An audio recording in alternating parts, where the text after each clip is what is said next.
All right. Dude, you got me all twisted. You got me all twisted. All right, everyone, welcome to today's class. I'm going to move my camera up because it's a little low there. All right, welcome. Today is, we're halfway through, so this will be our fourth session. We've completed 3, and we're going to be working on our leave it a little bit more today with dropping and also on walks. And then I want to start stay today as well. So for the behaviors we've already been working on, that hand touch, adding distance for that. He does it a lot better when you move, but when it's right in front of him, he's like, not my favorite. So that may be the best bet for him, is using this hand touch as like a, no, sir. He's like, what? Thank you, as kind of like a recall in a way.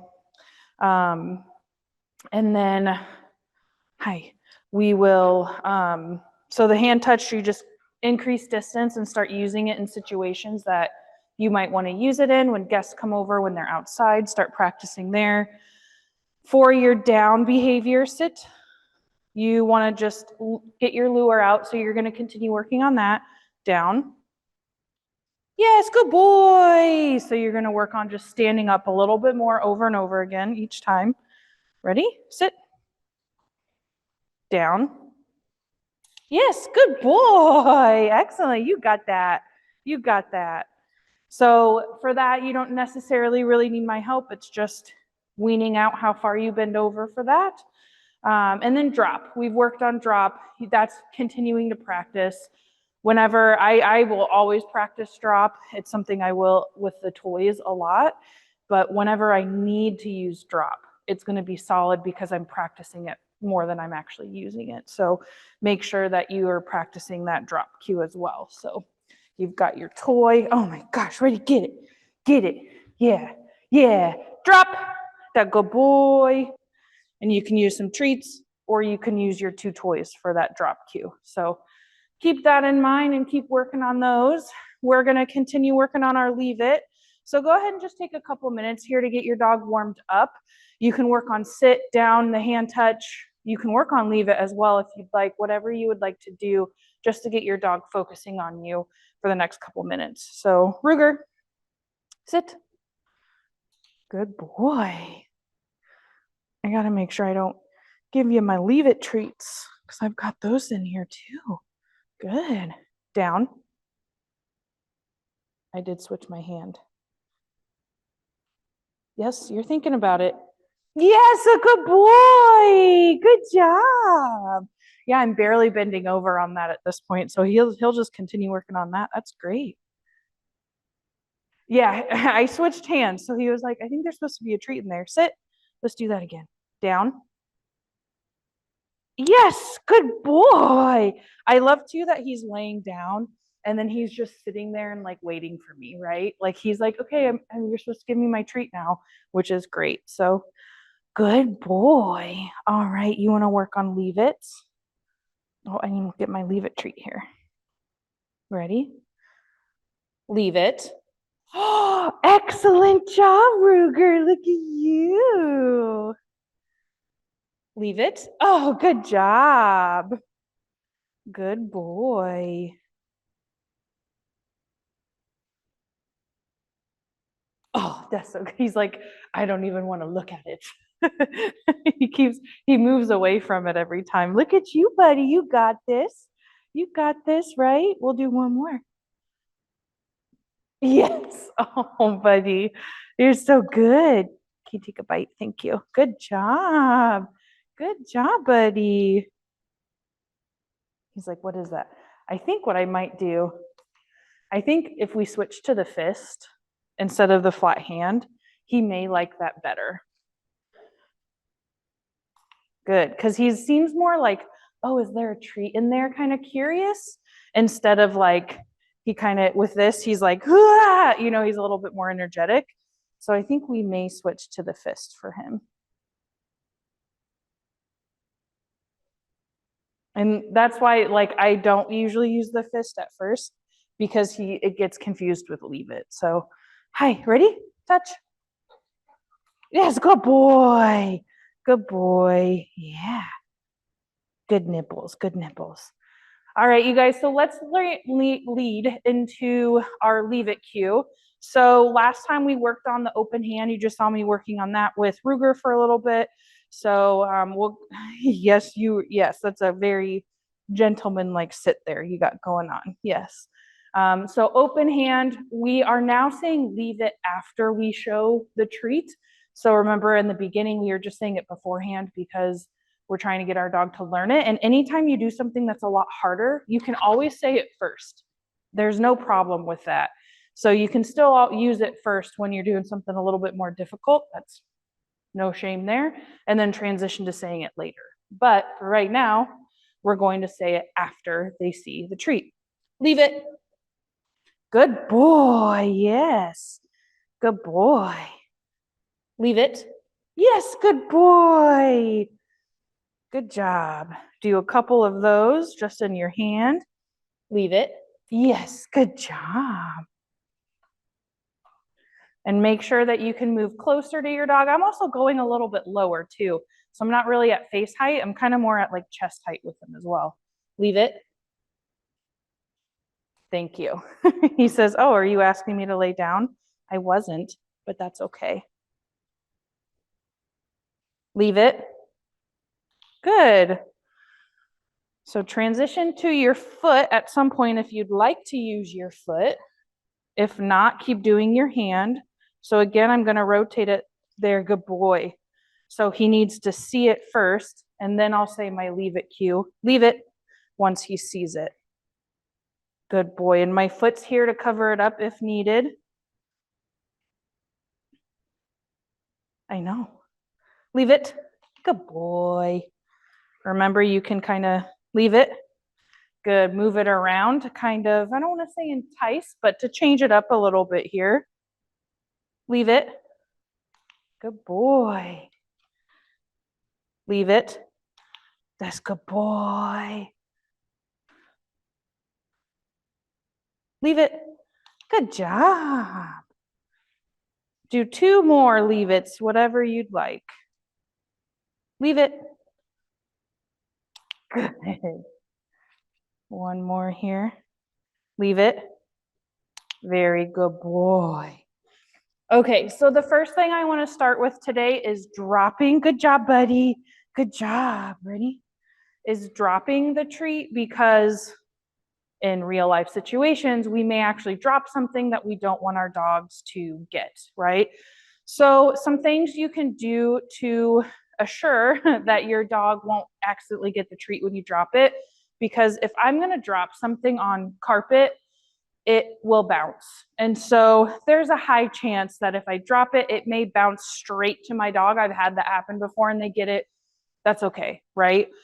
Couple things I do. If you were working by yourself, I put the dog on a leash like Ruger is now. Sorry, I just want to check my phone here. Put my dog on the leash and I can step on the leash. So this is shortening his space, the amount of space he gets to move, right? So he really can't move that far. And then the other thing that I'm going to do is I'm not going to drop it right next to him. I'm going to toss it kind of away from me. And that way he can't get to it. If you have two people, one person can be holding the leash and then the other person is working with the dog. Or that second person could be the treat dropper. And so they could be, 5 feet away and they can be dropping the treat and they can just manage the treat dropping on their own. Oh, are we demand barking now? Yeah, I don't respond to that at all. Thank you. So they can be the one dropping the treat while you are solely working with the dog and they can manage the treat. So whatever way is most helpful for you, or depending on how many people you have, or if your dog's not on the leash and you just know that like, hey, like I may have to like quickly cover it up with my foot, or they may just get it and that is what it is, knowing that we're making it a little harder, right? So for example, if I just step on his leash, what I'm going to do, because it's harder, like I said, I can switch to saying leave it first, right? I can go, Ruger, leave it. Oh, see, and my foot completely let him go. So my shoes aren't really holding on to that very well. Let me try this. Ready? Get one of these treats. Ready, Ruger? Leave it. And I'm just gonna wait for him to check in with me. Good boy. Good boy. Now, if you're like, how do I go get it with my dog right here? Oh, I'm going to toss a treat that way. And now I'm going to go get it. Good boy. That's my clicker. I'm grabbing your leash. So same thing. I'm going to hold on to it. Ruger. Ready? Leave it. Good boy. Good. And yep. Let's toss your treat this way. Ready? There you go. Good boy.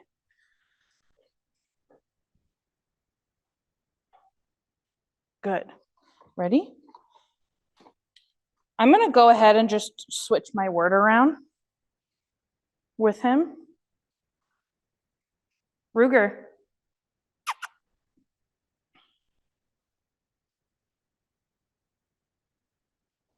Trying to see which way will be. So I toss it. Leave it. Good boy. See how he's watching it? I say leave it, and then he disengages from it. Now, if I wanted to, I could stay here. The treat can be there, and I can still be holding him. We can move a little closer. He knows it's there.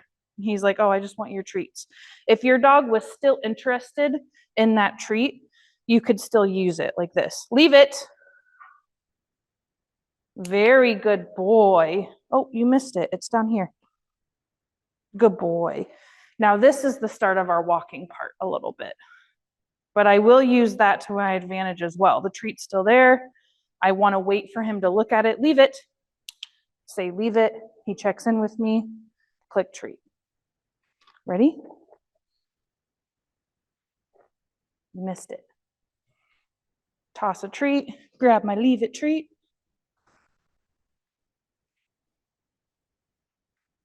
You gonna sniff more? Now, another thing I can do with dropping it, if I don't have my dog on a leash and I'm like, man, I'm tossing it, my dog's running after it, that isn't working, right? Is we can start very small with dropping it, very similarly to it being under our foot. So Ruger, I usually put my dog in a sit, and I will sit. I'll drop it short from the ground. You can see, it's always hard because the dog will always beat me when I do that. But if I can go towards the ground, sit,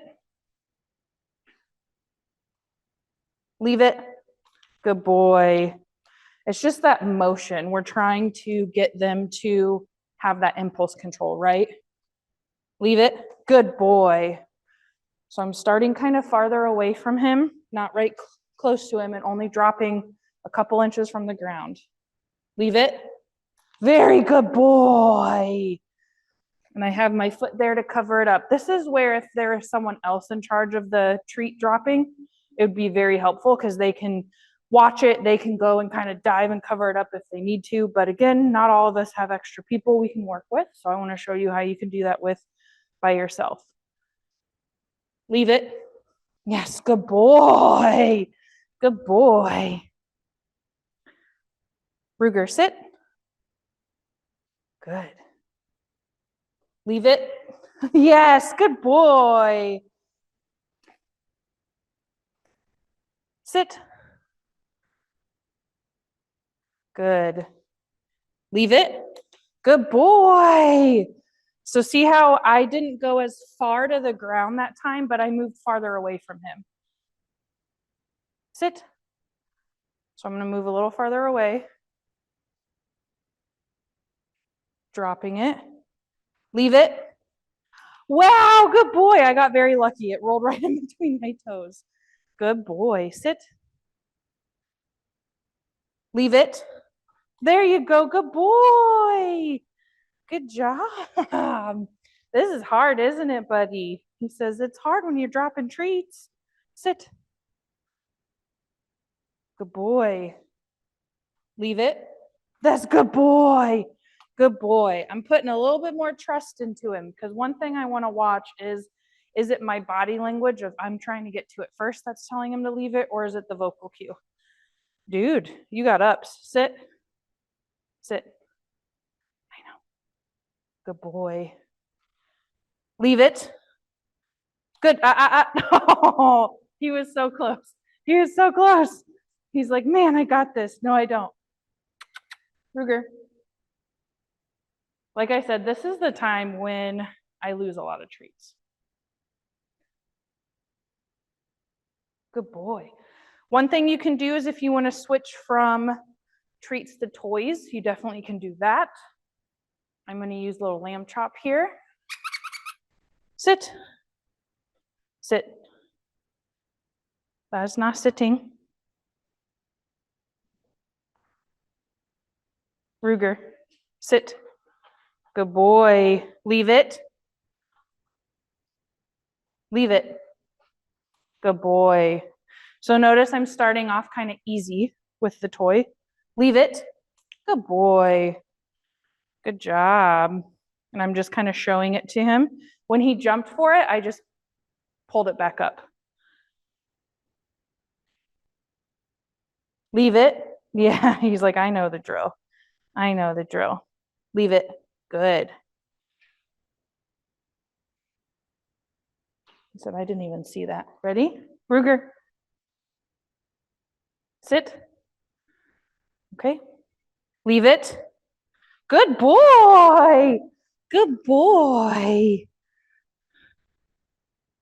Leave it. Good job. Good. This is definitely a great way you can practice with something that you're not afraid if he eats it, right? He'll just pick it up, but then he'll drop it. Leave it. Very good, Ruger. Good job. Ready?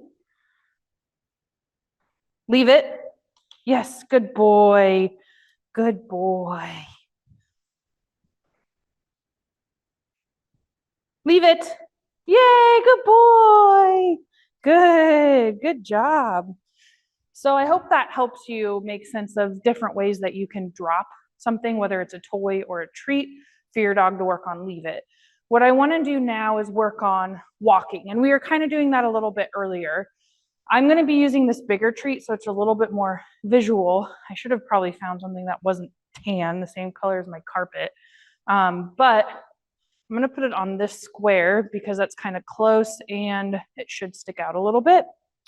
So what I'm going to do is I'm going to get Ruger over there. I'm going to set that treat down. And this one is definitely, I don't know where it went, buddy. You're supposed to find it. Oh, I see it. This one's definitely better to do if you do have your dog on a leash, because when you're on a walk, they're going to be on a leash with you. It's over here, bud. Right here. Hey, look right here. Yes, thank you. So what I'm going to do is I'm going to start walking towards that item, but also just off to the side a little bit, not straight towards it, just off to one side. Hi. And I'm just going to walk, and I'm going to wait for my dog to see it. Leave it. Good boy. And when he sees it, I'm going to stop walking, and I'm going to say my leave it cue, right? So wait for him to look. Leave it. See how close he is? This is going to be really hard. Really hard. Good boy. Good job. So you notice the closer he is to it, the harder it is, right? So that's why I will always start the minute he sees it, I'm going to start working on that. Leave it. Good boy. Good. And we're just going to hang out right here. Now I could sit here and just wait for him to look at it, or I could take a little step closer and just kind of inch my way towards it. Leave it. Good boy. Good job. Good. And I'm going to kind of reset. We're going to do it again. Remember, we're kind of off to the side, but walk in that same direction. Yeah. Leave it. Good boy. Good boy. Leave it. Good job. And then we can walk back the other direction and just see when he decides to look at it. And now you're just kind of going on a walk together in your house. Leave it. Good boy. Good job.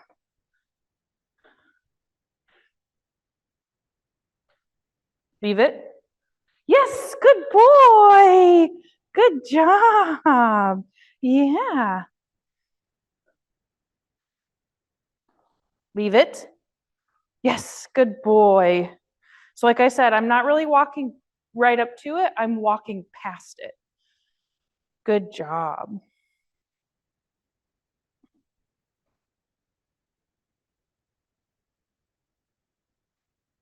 Leave it.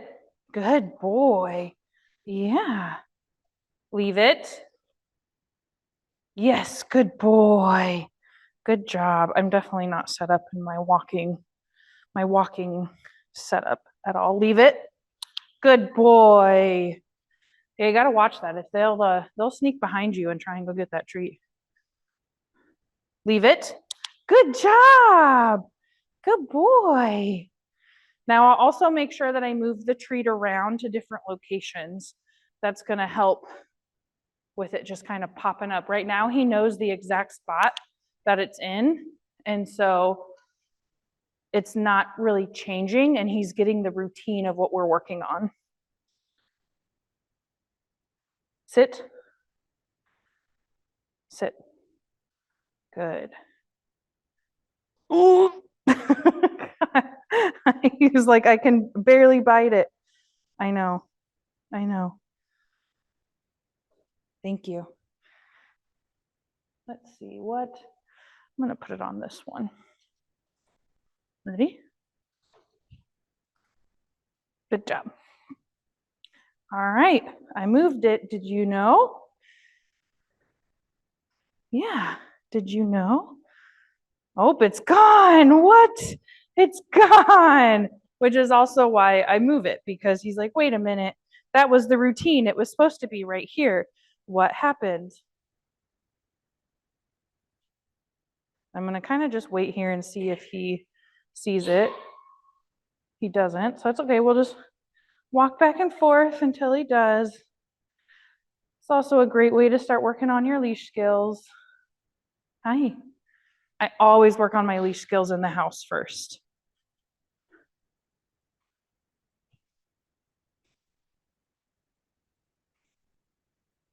Leave it. Good job. Good job.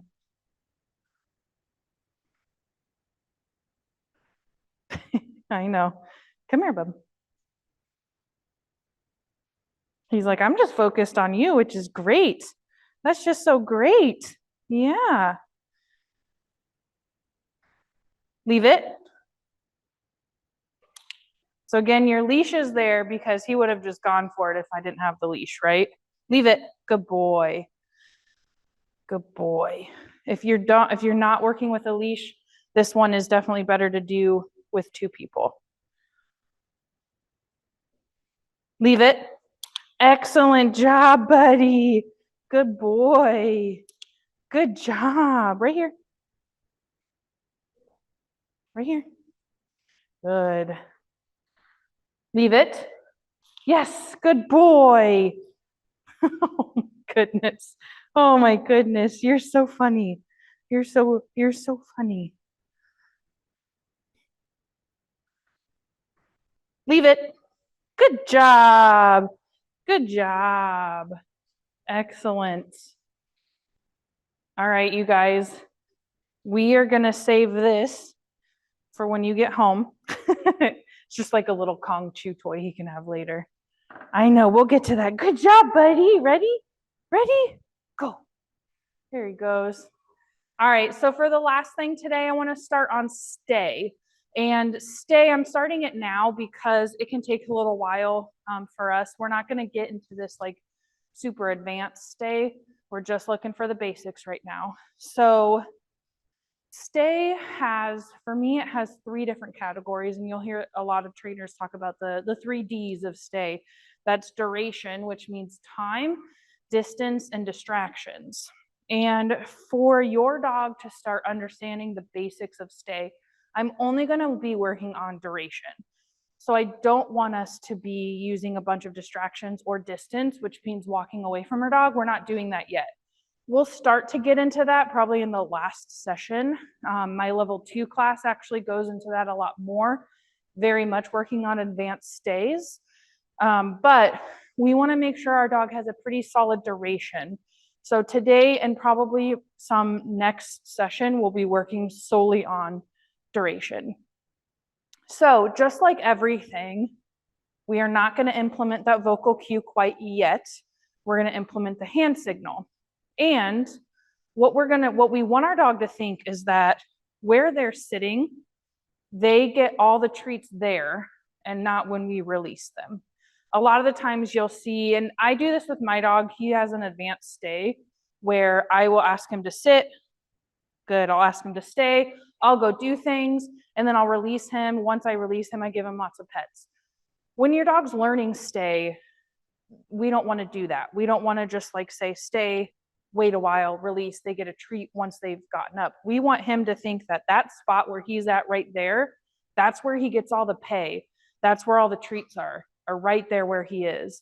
And so we don't want to confuse him with like, oh, but she has the treats all the way over there, so I want to go to her and that's where I'm going to get my treats. We want them to think right here in this spot, that's where you get your treats, right? So there's 2 parts to this. We're going to be doing kind of multi-clicks while they're still in the stay. We're not going to repeat our cue or anything. We need a release cue, something that tells the dog that they are done, right? Usually I have people saying free, release, all done. Those tend to be very popular ones. So go ahead and figure out what you'd like to say to your dog that tells them all done. I wouldn't use good or okay even, just because those are things that we are using very frequently. If you feel like your dog has a release word, if you're like having them sit before you put their food down, you can use that. And if it happens to be okay, that's all right. But like I said, it's a word that we say pretty frequently, so it can get dogs a little confusing. Do one of those sound like a good release word that you guys would like to use? Release, all done, free? Release? Okay, cool. So we're going to be using that. So Ruger, you're not done yet, dude. You're not done yet. So ask your dog to sit. You're going to give him the hand signal. You're going to wait about a second, then you're going to click and give him a treat. We're not going to repeat ourselves, so I'm not showing my hand signal again. I'm just repeating about a second or so after they're done eating. Click. Notice I'm not really moving that much besides my treat hand, right? Now, the number of times that you click treat before releasing them, change that up. Dogs are very habitual. They learn habits, so we don't want to do 3 treats every time and then release, because they will pick up on that, especially single treats. Release. Good job. Good job. So what I do for my release is I say the word release. I then back up and my hands are out like this, because this is a very inviting body language to dogs, and I give my dog lots of pets. So I'm not giving them any treats for the release. Hi, I'm just giving them lots of scratches because we love scratches. So we're going to do that again. Now, if your dog goes into a lay down while you're doing your duration stay, personally, I'm okay with that, because their brain is saying, I'm going to be here a while, I might as well relax, is what they are saying. If you are in a competition where your dog has to do a sit stay or a down stay specifically, then you would just get your dog back into that position and kind of start all over. Take mental note of that, because that was just too long for them, okay? But generally, I really don't care if my dog goes into a lay down, because their brain's literally saying, let me get comfy. Ruger. So again, have your dog in a sit, show your stop sign, and then put it away. You don't need to keep it out very long. And then just every second or two, you're going to click treat.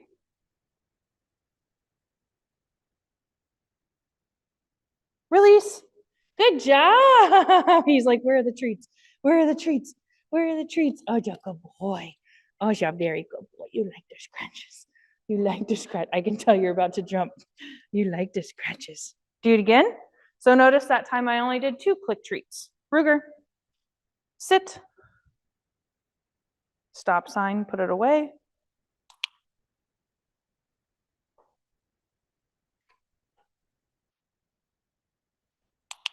So I'm clicking about every 2 seconds. I do the 1001, 1002 after they are done eating.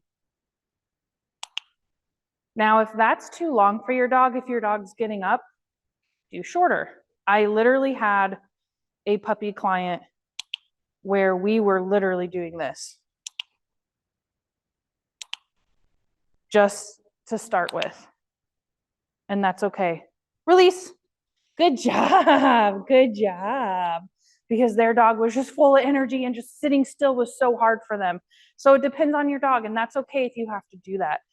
Why I also do multiple clicks is because even though I was helping my dog out, I was doing about 2 seconds. And if I did that 5 times, that's already a 10-second stay, right? Ideally, I'd love for a dog to sit for 30 to 45 seconds before we even go into a duration or a distraction or distance stay, because I want them to have that solid baseline of a stay, okay? So if you can get your dog to be 30, 45 seconds, and if you do, 5 treats during that time, that's a treat every 8 seconds. That's really good. So what you're gonna find is that this amount of time in between your treats, that's going to increase over time, right?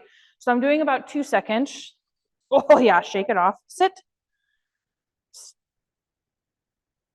1, 2, 3, 4. I just doubled it. 1, 2, 3, 4. I don't normally count out loud because dogs will pick up on that as well. 1, 2, 3, 4. But this is a purpose for helping you guys. Release. And because I increased the time, the first one I just did 3. I made it kind of easier, right? So if I did 3 treats, 4 seconds apart, that's 12 seconds, right? That'd be the same as me doing 6 treats with 2 seconds apart. So always keep that in mind, that you can increase that duration. Sit. Good.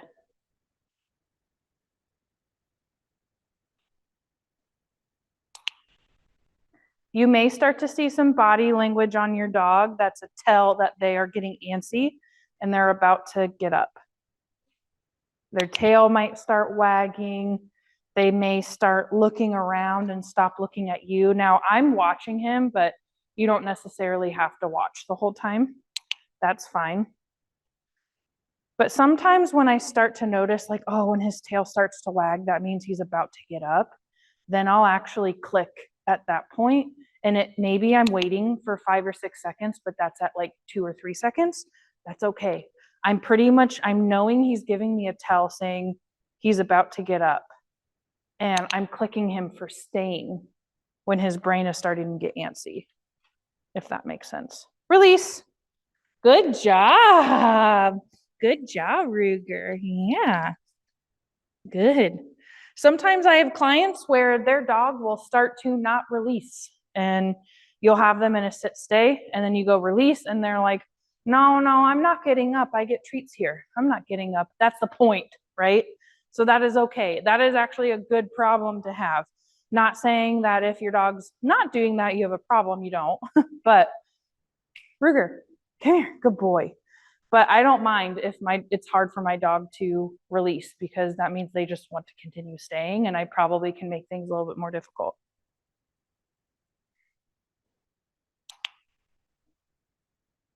Now, if you have other dogs in the house, kids, noises, things like that, keep in mind that those are natural distractions.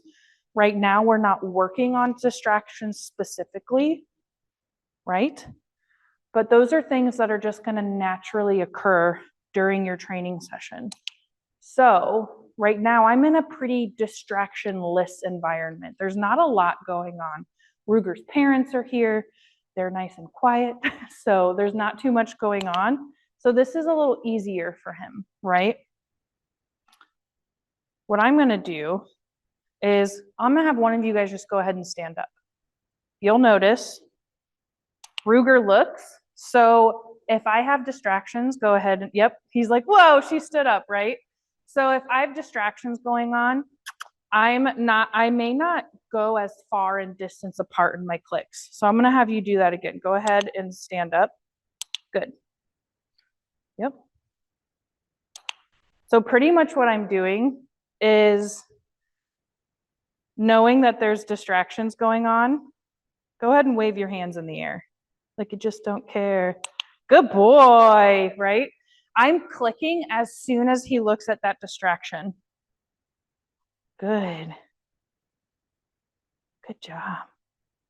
Do it again. Good boy. Good job. Release. Good. And I'm also going to release him fairly quickly, right? Good job. So keep all that in mind. If there's other natural distractions going on, you may not be able to increase your time as big as you'd want to, or your dog may not be able to stay there for 5, 6, 7 click treats, right? So those are things you just have to improvise with and just be aware of your surroundings. So it's going to be natural that while we're working on duration, there are some distractions going on, and that's okay. What I'm going to work on later with distractions would be, toys getting thrown around, or if you do have family members, we can use them as specific training distractions, right? Having kids run around.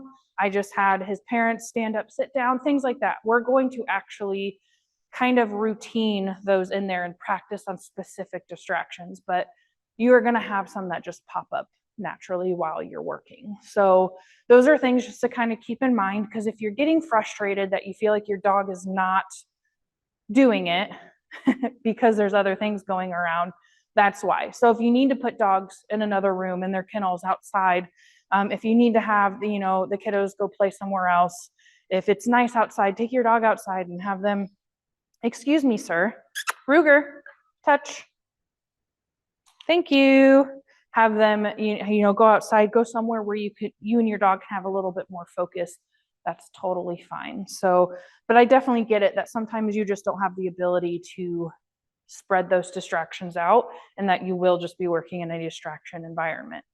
If you have multiple dogs at home, I strongly suggest working on skills individually and then working on them together, knowing that now if we had a second dog in here working on stay, that's a lot harder. That in itself is its own distraction. So Ruger could maybe sit here for a minute and do a duration stay for a minute.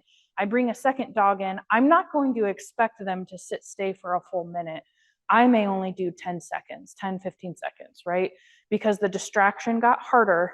So I'm going to make something easier. We just have to remember that every time we're working on a skill with our dog and things are getting a little harder, we have to help them get through it a little easier. And we need to continue practicing these skills with our dogs. So I think about training as, I can't remember if I've told you guys this analogy I like to use, but I think about training as studying in school.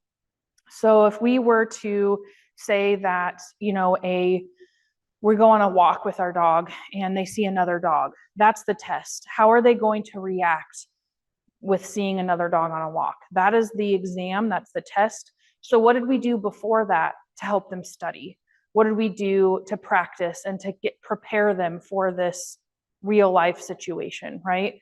So Ruger, touch. Good boy, thank you. So what'd you do to the computer? You got something. By me practicing and working on things more frequently, that just makes, there's nothing, here, come here. His treat for later's up there. But for me to work on these skills and practice, I'm just preparing him for the test. So when I actually need a skill for a real life situation, he knows what to do without question. He's not sitting there debating between is it A or B, is it A or B? He knows exactly what to do, right? So keep practicing. We will implement the vocal word next time because I really want our dogs to have a solid stay, right? So you just show that stop sign for a second, put it away, and that's all we're gonna do right now, okay? Good boy. Good job. Release. Good boy. Awesome.